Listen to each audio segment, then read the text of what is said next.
Hi students, welcome to HSC Chemistry and Module 7, which is the module on organic chemistry. This is video number 9. We're going to be looking at the properties of alkanes in this particular video. So what we need to do just to start us off, and the next couple of videos are going to be looking at properties and trying to get an understanding of the relationship between structure and bonding and the properties of different compounds. This time we're going to look within a homologous series and see if we can explain the differences that we see in terms of bonding. There are two types of properties that we need to look at in our first examination of the differences in properties within a homologous series. And the first group of properties are the chemical properties. Now, broadly speaking, chemical properties are about reactivity. So we can talk about how reactive certain types of compounds are with oxygen, with water, under heat, with heat, change in temperature, and so on. So there's a number of different types of things that may chemically change a particular compound. Now, of course, the one thing that is particularly important when we're looking at the hydrocarbons is that there is a difference based on whether there are only single bonds between the carbons or whether there are double or triple bonds between the carbons. So we do see differences in reactivity. In fact, they become more reactive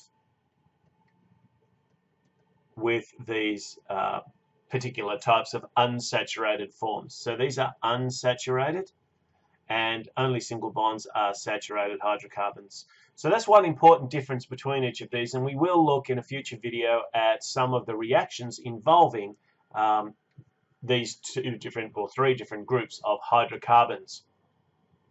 So there is a difference in reactivity, but that reactivity is primarily linked to functional groups.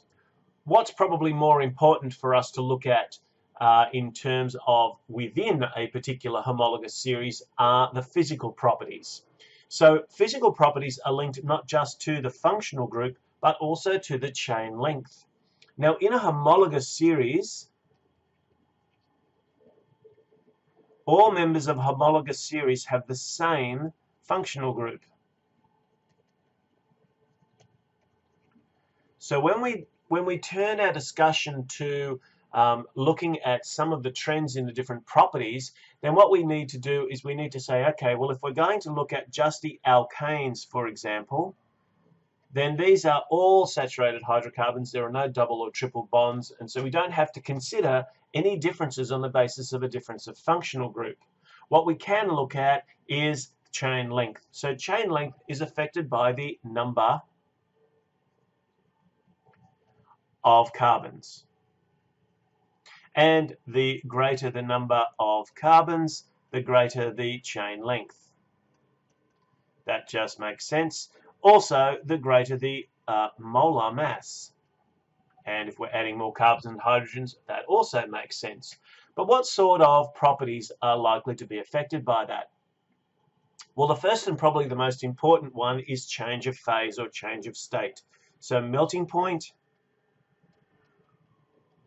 and boiling point are two really important physical properties of compounds, and we can see some very clear trends. In fact, as we increase the length of the chain,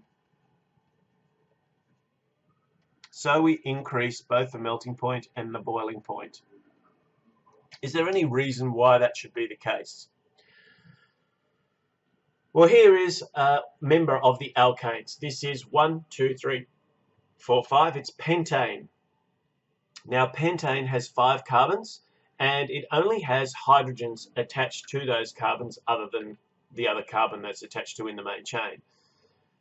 So we need to look at something we need to, I guess, get an understanding of what's happening both within this molecule and between this molecule and other molecules. So within this molecule are covalent bonds. All of these are covalent bonds, and the electronegativity differences between carbon and carbon is obviously zero, and carbon and hydrogen is very small, so there's also no polar bonds here either. These are all non-polar covalent bonds. So that's what's happening within the molecule, but what happens between molecules? Well, it might be easier to see what's happening between molecules if I shrink this down to being just two of the alkanes. Now my two ethane molecules look like this. Just like the pentane, they consist internally of only nonpolar covalent bonds. And when we try and put them together, which if we're going to have them sitting together either in a solid crystal or even as a liquid, they're going to need to be relatively close to each other. So what's holding them together? What's keeping these two molecules together so they don't move apart? Well, the short answer is not much, because we know that ethane is a gas at room temperature, so very little energy is required to separate these molecules from one another. But if we cool them far enough, then the molecules will lose sufficient energy so that they will actually come together. And when they come close together, the bonds that are holding them together are actually intermolecular forces. They're very weak intermolecular forces, and they're called dispersion forces. Dispersion forces occur between temporary dipoles that are established within the molecule, and therefore that hold two molecules together based on that attraction created by the temporary dipole. So that's a dispersion force. Now you can see, because the molecule is small, there's only a small number of dispersion forces. If I recreate my original pentane molecule, so here is pentane recreated, so it's now back to its original 5 carbons, and you can see even though this is not a perfectly straight molecule, it's a series of tetrahedron. What you do notice is there's a lot more opportunities on this molecule for dispersion forces to hold this molecule to an adjacent molecule in 3 dimensions. That makes it stronger, not on the basis of differences in the bonds, but just on the number of dispersion forces per molecule. And that means it requires more energy. And that's one of the reasons why pentane is a liquid at room temperature, whilst ethane is a gas. The other thing that we know about molecules that are non-polar is our rule for solubility is like dissolves like. And hence, one other very important property that we need to look at is solubility in not just aqueous solutions, but also in organic solutions. We would expect hydrocarbons to be insoluble in aqueous, but they should be soluble in non-polar organic. So we should find, based on our rule of like dissolves like, any molecule that is non-polar, that has non-polar bonds and is a non-polar molecule, is only going to be held together by dispersion forces. And those dispersion forces are going to increase as the length of the chain increases. So this is one of the important things that we need to look at when we're comparing physical properties within a particular homologous series, because all of them have the same functional group. So the only difference between each member is the length of the chain. Now there's one other important difference that can actually occur, and we will look at this in a little more detail in class, and that is if there are side branches or side chains. There is a difference in melting and boiling points, and also in some other physical properties, but those ones in particular, when we start to look at molecules which, instead of being long chains like this one, start to become a little bit more dense in themselves. So again, I can show this fairly easily just by moving a couple of bonds around. So now, instead of having pentane, I have methyl butane.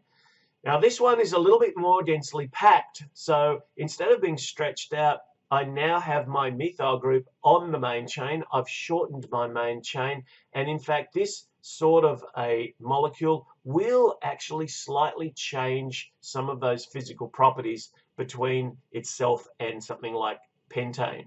And of course I could also go just a little bit further here and swap one more over, and then I would end up going from a 5-carbon chain to a 3-carbon chain. Now I have a dimethyl propane. This is a very dense molecule. All of the carbons are very much closer together than they were in my original pentane, and this too has a different boiling point. Why don't you guess what's going to happen to these and then check them out? That's one of the advantages with this sort of thing. I expect that what we're going to be getting for questions is a number of different types of compounds with certain properties like their melting point and boiling points, and you being asked to explain the differences between them. So here is a molecule which is much more densely packed in terms of the arrangement of its carbon atoms, and therefore that will change the interaction of the dispersion forces between this molecule and adjacent molecules. But is that going to increase or decrease the melting and boiling point? I'll let you do a little research, and thank you for watching.